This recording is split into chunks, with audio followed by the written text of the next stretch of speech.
are posting naked or almost naked pictures online to show how confident we are. And in all the comments, other women will be like, "You are so brave." Well, I really just think that means not a model.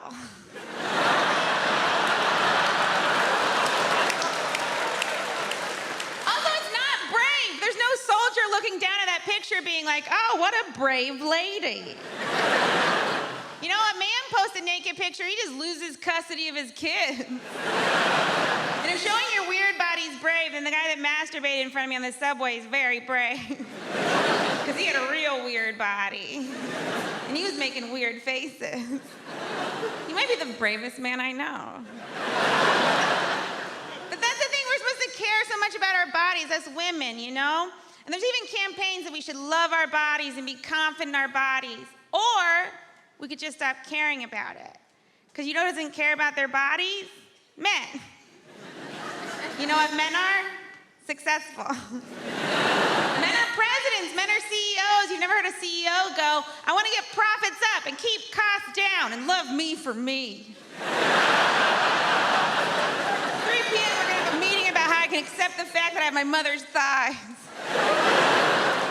You know who should care about their bodies? Men. You have weird bodies, men, you're gross. Your balls are gross. I've never seen a guy be like, "Oh, I can't wait to get his pants off and see that weird bag of stuff between his legs." What is it? It's like when you go to a haunted house and you stick your hand in a jar, you're like, "Please be grapes." Balls seem like a real god whoopsie. It's like when you're putting together furniture and you got a couple leftover screws and you're like, "Well, those were supposed to go somewhere. I guess I'll hang them from a satchel." Even the name sounds like a mistake. What are you gonna call him? Scrotum. Okay. This is how you knew God didn't care about balls at all. Everything else important, he covered in bone. Balls, he was like, "Let them fly." You are so lucky we get our faces near them. If a woman puts your balls in her mouth, you should pay her a lot of money. And not in like a prostitute way, and like I don't know how else to say thank you. This is a very nice thing you just did to me. And you didn't get any pleasure out of it. There's not a single woman that's like, "That's what does it for me." You were more of a saint than Mother Teresa for that. There's no way she ever did it. Career is over. I put paint on my face just to leave my home. And you guys get to walk around with those wrinkly, dangly bags of crap. You should have to put makeup on them. At the very least, googly eyes. I don't know if that'd be better or worse, it'd be fun. He's happy, he's sad. He lost his boner. You guys get away with calling our boobs saggy. Your balls are saggy. You should wear a bra. And you make it fancy.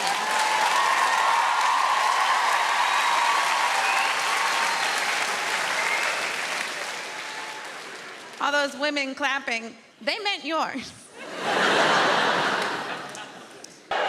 It's lovely to be here. I've come all the way from Brighton. Just in case you're wondering what this haircut is about. Might be a new face for some of you people. Don't panic, the BBC invited me here because they needed a beige lesbian. So I'm just here to tick some boxes. Not your box, madam, just a metaphorical box. I'm half Spanish, that's what's happening there. I've got a Spanish mum. And she lives here in the UK. It's all very legal. She's lived longer in the UK than she's ever lived in Spain, but the brilliant thing about my mum is that she's never lost her accent. She's done very, very good. Lost words she cannot pronounce. Lost words she cannot pronounce, huh? My favourite word that my mum's never been able to pronounce is my brother's name. It's not even a difficult name. His name's Stephen. Notice this, Spanish people, any word that begins with the letter S, they struggle, right? So my mum doesn't call him Stephen, she calls him Steven.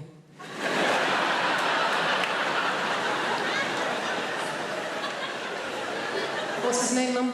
Steven. Is it? Isn't it just Stephen? Jennifer, I know his name is my son. It is Steven! You don't want to mess with my mum. She's not like British people here in this country. We can be quite passive-aggressive, can't we? She's just very aggressive woman. I don't know how... My mum's never really coped in this country, and I think it's because, like a lot of Mediterranean people, she's quite loud, yeah? She's got one volume. It's like this. Hello! How are you? Whereas in this country, particularly if we're middle class, we tend to be low talkers, don't we? We don't like to raise our voices, do we? Why? Because we've got money.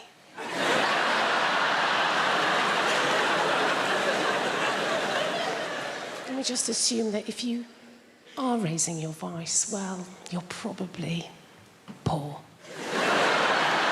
Or worse, foreign. Great thing about having a Mediterranean mum is they feed you. Oh, my God. She's always feeding. That's her way of showing that she loves her children, is to feed us. You know, I can remember going around friends' houses, you know, like English mums. Go around an English mum's house and the conversation with mum's more like this. I think you've had enough. My mum will feed you till you puke. Anything can be going on in my life and my mum will relate it back to a meal that she's cooked. Do you know what I mean? Like, so good or bad, particularly if I'm depressed. If I phone up my mum and I've had a terrible day, yeah? I phone up my mum, conversation always goes like this. Oh, Jennifer, my God, I'm so sorry to hear that you're having a hard time right now. But you know what? Don't worry, okay? I made a soup. Come home. You sound hungry.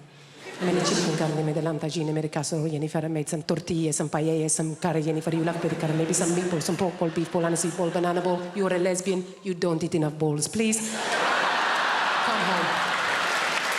Eat my balls. Oi, this is nice, isn't it? Yes. Is anyone here in their 40s? Is it? You're not in your 40s? Have you guys started walking like this yet?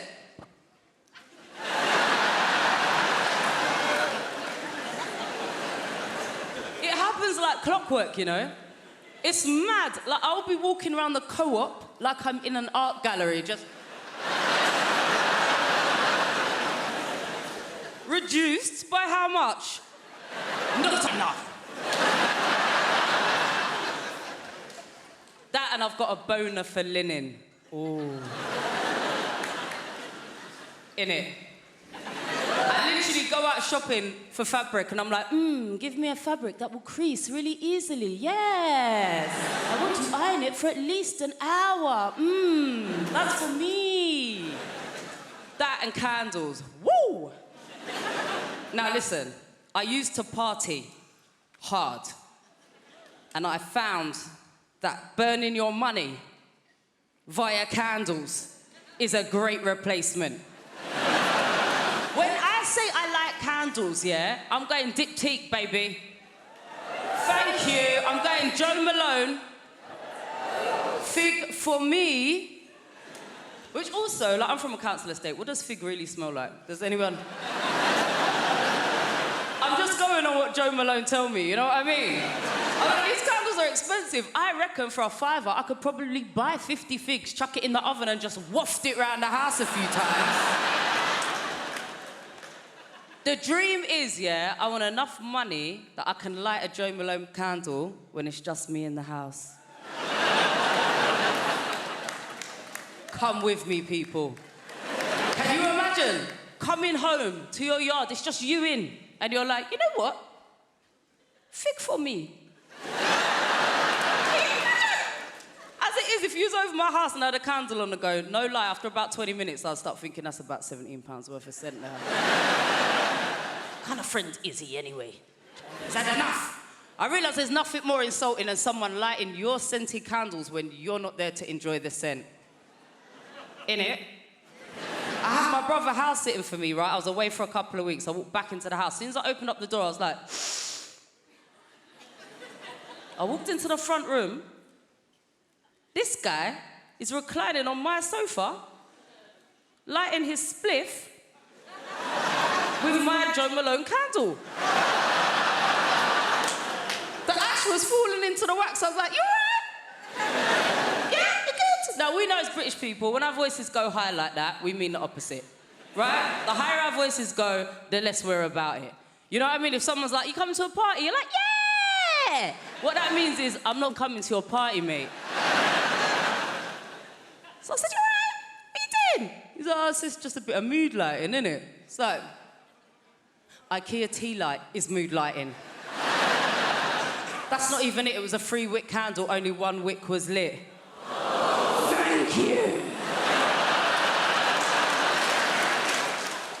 There's other younger people in the room, right? You know what I mean. You have only ever known a time in your life when you're trying not to get pregnant or trying not to get somebody else pregnant. And I don't want to blow my own trumpet, but on both accounts, I fucking smashed it. I think it comes down to skill set at the end of the day, doesn't it? People are just good at different things. Some people are good at the violin. Some people are good at parallel parking. I was very good at taking the pill. Every day, every day, every day. Honestly, I used to think I was so good at taking the pill, I deserved a reward. Arguably, there was a reward. It was the reward of not having to watch Peppa Pig or cleaning up another human's shit. Tell you what I don't understand, right, is women who are on the pill and forget to take it. Don't get that. Because don't get me wrong, I forget things. I forget my keys, my wallet, the fact I'm married. Sure! But forgetting to take something that can prevent you from creating a human that could one day say, turn the machines off, is what she would have wanted.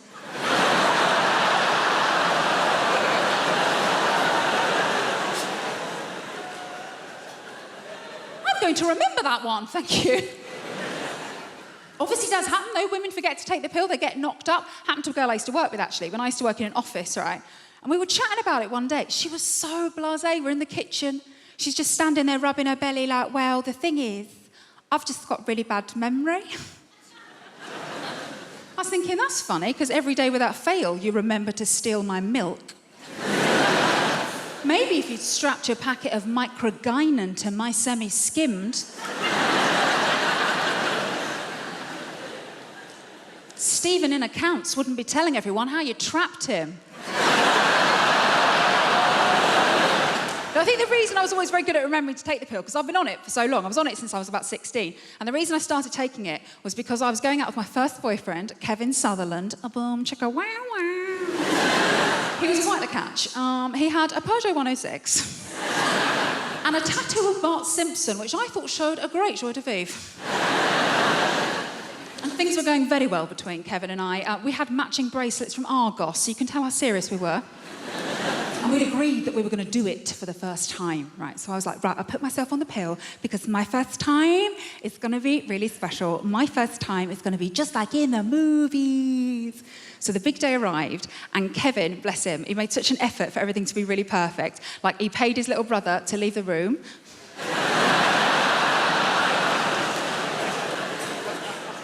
To this day, the most romantic thing a man has ever done for me. And he made a mix CD of all of our favourite romantic songs. You know, like Boom, Boom, Boom, Let Me Hear You Say Wayo. And as we lay down on his single bed, with his Liverpool FC duvet cover on it, the scent of Lynx Africa heavy in the air. And as Kevin took my virginity so beautifully, and gently, and quickly, from behind, I remember thinking, wow, just like in the movies. Obviously, it's quite difficult to make eye contact in that position, isn't it? Almost felt like I lost my virginity to Stephen Gerrard.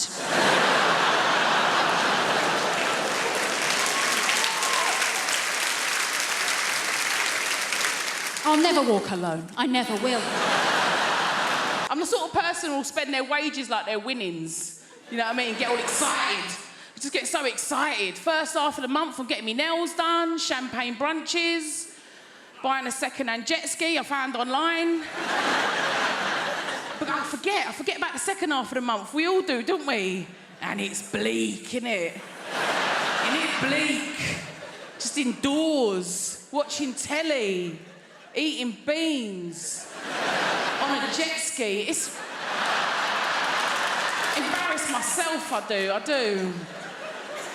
I love it, I love shopping, I love it. People save money a lot, they're not me. I love shopping.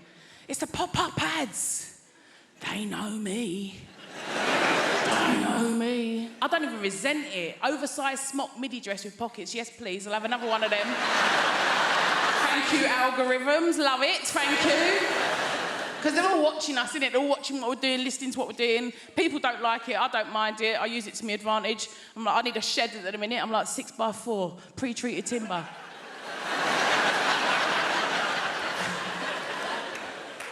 Works every time, but people get paranoid. Don't we like to get paranoid? Like my mum, paranoid. My mum is paranoid. She won't have a smartphone, not a computer in her house, nothing. She's like, they're watching you, Lord.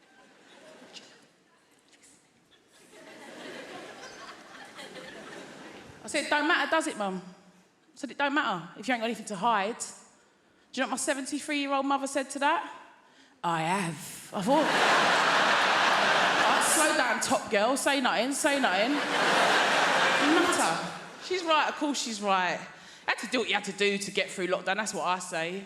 Do you know what I mean? People were stockpiling. I've got 3 kids. There was no such thing as stockpiling with 3 kids, let me tell you that. Every other day I was going out for more Jack Daniels. I don't know. It's got to be done though, innit? I just know what it is. Now we've all got all our freedoms, I'm worried about myself because I feel like nothing's actually as fun as you think it's going to be. Maybe it's me. There's a lot of stuff I don't get, like Brighton and tapas. Maybe it is me. But I feel like other people are pretending to have fun. Do you know what I mean? Spa days. Do you like spa day? I don't think you do. Brunches? Girls, how have we signed up to 50 quid brunches? How has that become a thing, a standard? When did that happen? Not even birthdays. It's mad. I'd rather get drunk with my own scrambled eggs. Do you know what I mean? Holidays? You bothered about a holiday? No, I'm not. Again, I think you like the idea of a holiday. Do you know what I mean? I like looking for them, booking them, actually doing them. Hard work, I think. It's true though, isn't it? Do you know what? I think I would genuinely rather be hospitalised. Can you imagine? Food, drink, drugs brought straight to your bed. Oh, that costs hundreds in Ibiza, hundreds. I'd start clapping for the NHS again, I would. I love it. So I came to Britain in the early 80s. We were refugees long before it became fashionable. But my favourite immigrants are Polish people because they've properly confused old-fashioned racists.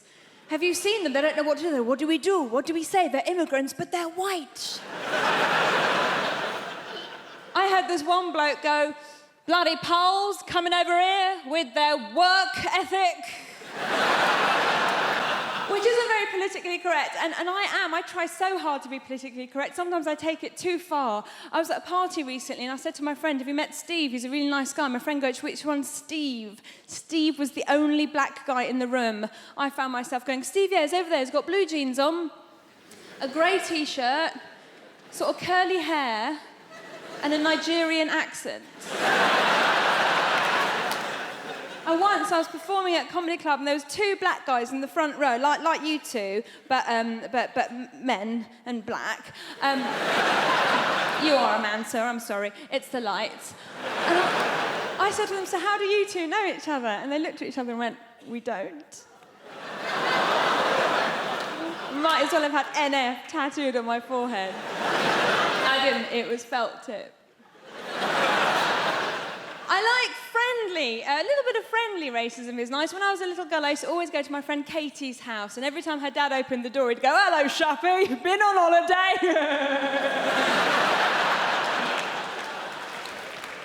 So, I have a little boy, I have a baby boy, I'm a mum, and I'm looking at you, some of you are so young, I could be your mummy if I lived somewhere rural. Like a lot of women, I got to my 30s and I thought, I've got to have a baby now. Why, my mum's still young enough to look after it for me. And I went to all the antenatal classes, and this woman came up to me, one of the other mums goes, oh, how are you planning on losing your baby weight? And I was like, well, I was just thinking of having the child. And she was like, oh, I'm going to be a yummy mummy. I'm going to lose all my... Yummy mummy, that's just like a middle-class way of saying MILF. I was so happy when I found out that I was pregnant. And we had a scan and we knew that it was a boy. And people said to me, why did you find out the sex of your baby? Didn't you want a surprise? Well, it's going to be a boy or a girl, do you know what I mean? The only surprise would have been if it was a puppy. And there are no puppies in my family. There's one goat, it's not a blood relation. Thank goodness I have a child now. It was no fun being a broody Iranian woman. Every time I said to people, my body thought's ticking, they'd hit the ground.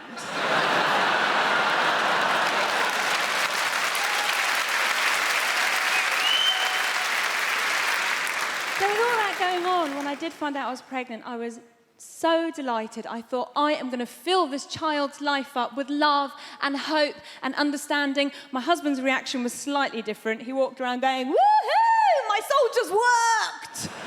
Easy. It's not his. Oh, the fuss he made when he found out I was cheating on him. Only child. Can't share. My husband's English, he's from Nottingham, and a lot of people ask me if my husband's Iranian. And I go, well, he's not, he's English, but he's planning to convert. His family are absolutely lovely, and when they first met me, they kept going, oh, Shappi, so exotic, she's so exotic, which means foreign, but not in a way that we hate. You know toe rings? They are rings that we wear on our toes. Then we have rings, earrings, rings people wear in their ears, yeah? Eyebrow rings, nose rings, belly button rings. But these ones, rings. Because if these ones were called finger rings,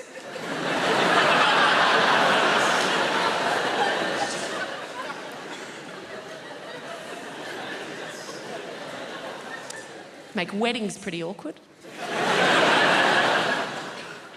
With this fingering,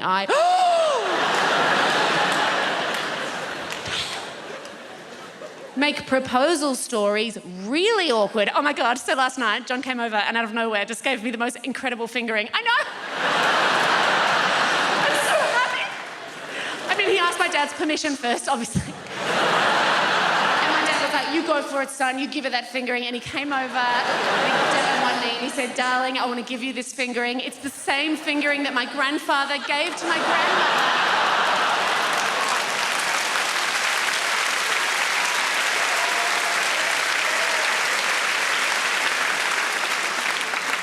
Also make Lord of the Fingerings, very different film. Okay. There is no one hearing that. Just keep learning. Life's about learning, guys. I will share with you another big thing I learned this year. Very exciting. I learned showering with a partner is not sexy. That does not seem like a big deal, but the world tells you it is sexy. But you try that shit once, and you very quickly discover that showering with a partner is not sexy. Showering with a partner is taking turns being cold. Oh, yeah. A lot of do-si-do action, a lot of, let's move around this way. Oh, why? Because I'm goddamn freezing. I'm freezing. And a lot of kissing like this. But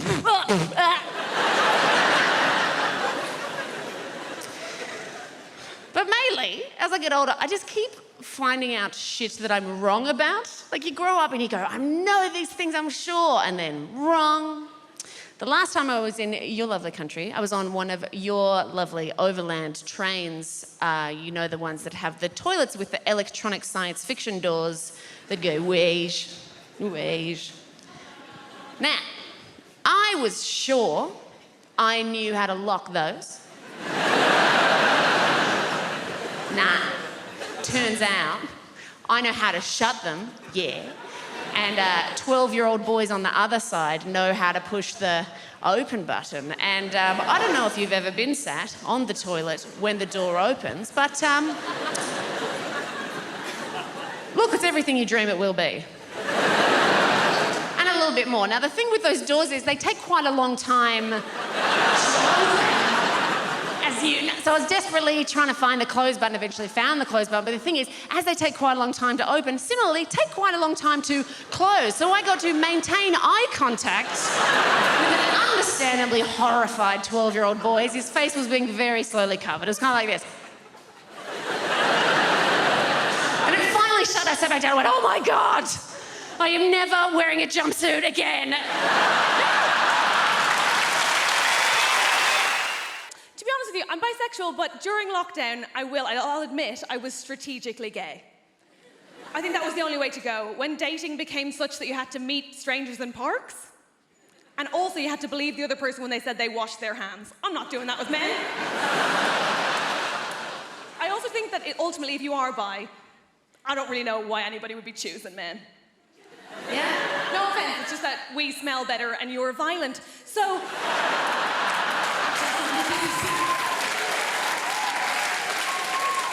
The men who don't laugh at that unnerve me most. Yeah, okay. Good lad, join in. Okay.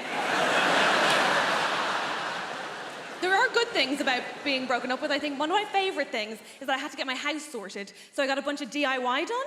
I think DIY is amazing. DIY, in particular, there's one silver lining, and that is that DIY reminded me of something I had long forgotten the point of, which is, of course, men.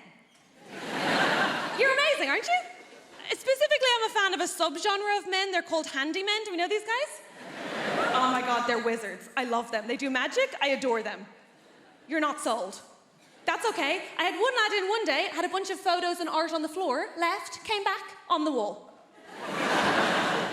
Oh, I'm sorry, these guys are defying gravity and you're not impressed by that? Incredible. I'm obsessed with them. I love them. I also had one day where I had two men in, I know, very exciting, and I had a bookcase, right, that needed bolting to the wall. I said, can you bolt that to the wall? They said, yeah, of course we can. I said, cool. Just so you know, even if you bolt it to the wall, the floor is uneven, so it will wobble. They said, no, don't worry about that, sure, we'll just get some extra wood and pop it under it. What? I said, don't worry about that, sure, we'll just get some MDF and pop it under it. What is this witchcraft? Here's the thing, Apollo. They did. I was like, I will suck you both off.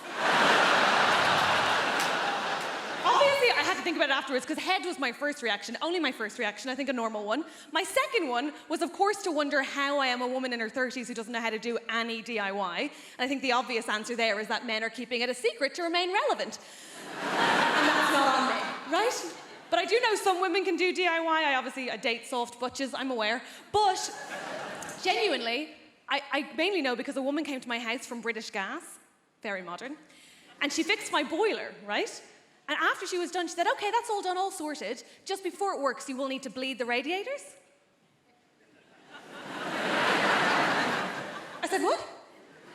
She said, oh, for that to work, you're just gonna need to bleed the radiators. I said, the butch one left. What are you saying? Sorry? Can't really hear you behind all of my hair. What's happening? She goes, do you want me to show you how to do that? I said, is that allowed? Women in the room, look at me. Come here to me now, focus, right? Did you know that that is just turning a key and waiting for liquid? It is basic hand job stuff, and no one will tell you.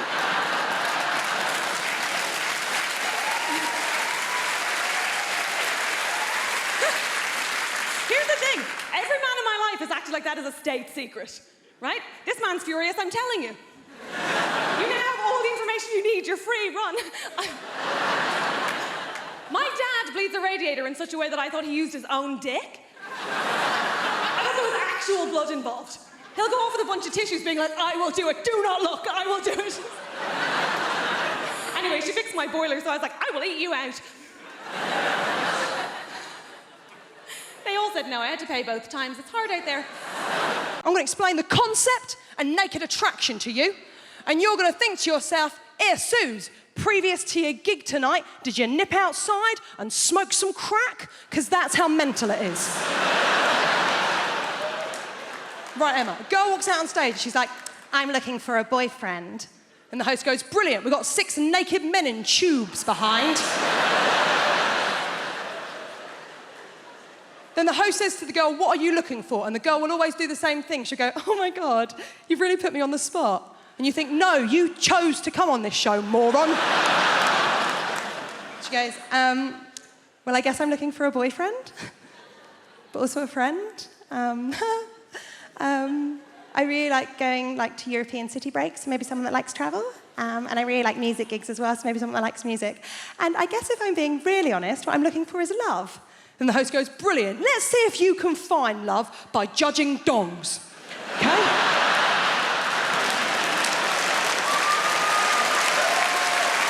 6 naked men in tubes! Okay? Now, Emma, there's a screen in front of all of them. Every round, the screen goes up a little bit more to show a little bit more of the naked body. Every round, one man gets eliminated until the end. She's got a couple of nudie fellas to choose from. Okay? Now, Emma, first round, screen just goes up to their knees. And there's always one bloke who's got really rough feet. Really rough. Like he was an extra in The Hobbit. And he just never took the feet off afterwards, right? Now, she clearly looked at them feet and thought, well, them trotters ain't coming home with me, right? And you think, well, that's the end for him. Not the end. They don't shoot him. You think it's the end of the show for him, but it's not. It's not the end of the show, because he then has the indignity of the screen going the whole way up, so you see his penis and his face. Then he has the most awkward moment in television where he steps out of his tube, walks over to her and gives her the most uncomfortable hug you have ever seen. Well, you can tell all he is thinking is, don't touch the lady with your dick. Whatever you do, don't touch the stranger with your dick. And then his sad little ass walks off stage. Now,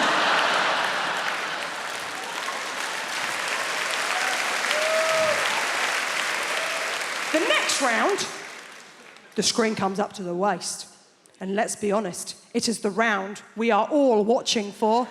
It's cock-a-clock. Now, it's not going to come as a surprise to any of you. There's a lot of people in this evening. I bet it doesn't come as a surprise to one person in this room. I ain't seen many willies. I ain't seen many of them. I ain't seen many willies. I'm not a connoisseur when it comes to willies. I was straight for a month when I was 18. I don't have the wrists, okay? But even to me, even to the untrained eye, there was one that I was like, oh, there's something up with him. There was something just not quite right about it. They're not meant to have a corner, are they? Halfway through, it had like a proper corner. Now, she clearly looked at that one and went, ooh. She can't do that, can she? She's got to go work on Monday. She don't look like a bitch on TV. So instead, she has to do a little lie. Emma, see if you can see where she went wrong. She went, I'm going to have to get rid of number 4. Colonel Weird Dick. I'm going to have to get rid of number 4 because the way that he's standing, he doesn't really look like a very confident guy. And I'm only really attracted to really confident guys. And I thought, he has his penis out on television. How much more confident would you like this twat to be? When we first moved to our area, it was a bit shit, right? But it's got nice. It's got a little bit nicer. It's very slightly gentrified. So now everyone that owns their property, they go on Rightmove every day for a little wank. Like, ooh, let's have a little look at what our house is worth. Ugh. Let's think of somewhere cheaper and put it in and see what we can get for it. Put it in somewhere shit, somewhere, I don't know, somewhere up north. Put that in. And then you're like, fucking hell, we could own Hull. Disgusting. It's very vulgar. So, I've never lived anywhere nice before. It's been quite interesting watching it sort of change a little bit. Like, first off, there's little signs that you notice when a change is on the horizon. Like, first off, it's the availability of sourdough. Change a coming.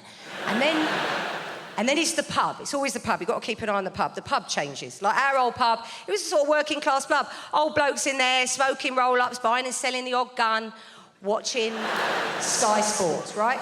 But they've all had to go now. They've all been kicked out and the pub's been done up. It's all shabby chic. It's all been done a bit retro. And now, you know, there's like pictures on the wall, old Polaroid photographs of working class blokes smoking roll-ups, buying and selling guns, watching Sky Sports. And you can eat there. You can get food in the pub now. You can get a rustic frittata on a distressed camping plate. Or like pizza off a bin lid. It's great. Tapas off a plank. Because gentrified people like to eat food from bits of shit in a shed, bits of crap sticking around in a garage. I've had soup out of a bedpan. Nice. I like it. You have to get a tetanus after you've had a meal, but it's nice. And parenting at Christmas time, I worry about my parenting. I don't know if I'm that good at it. I get into rows. I row with my kids. You shouldn't row with kids, should you? It's really frowned at. I said to my friend, I row with my kids. And she said, what do you mean you row with them? You mean you, like, tell them off? I said, no, because that would suggest status, wouldn't it? That would imply I've got some power in our relationship. But I don't seem to have any power. We're in the supermarket recently, getting not all the shopping in. I'm quite harassed. I've got other things I need to be doing. One of them's like, no, we don't like pasta shells. We only like pasta bows. I'm like, it's the same. It's the same thing. All of the pastas are the same. The pipes and the bows and the shells and the twists. What are you looking at? I said, you don't give a toss about shape when it's chocolate, do you?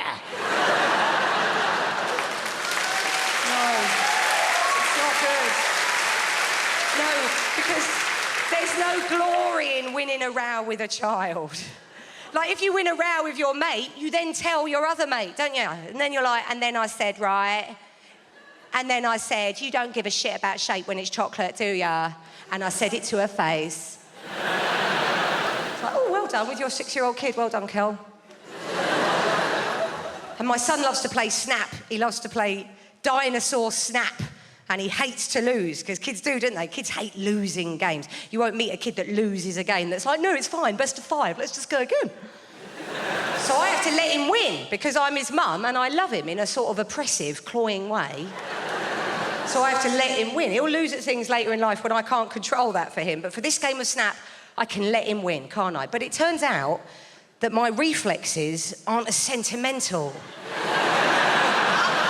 as me.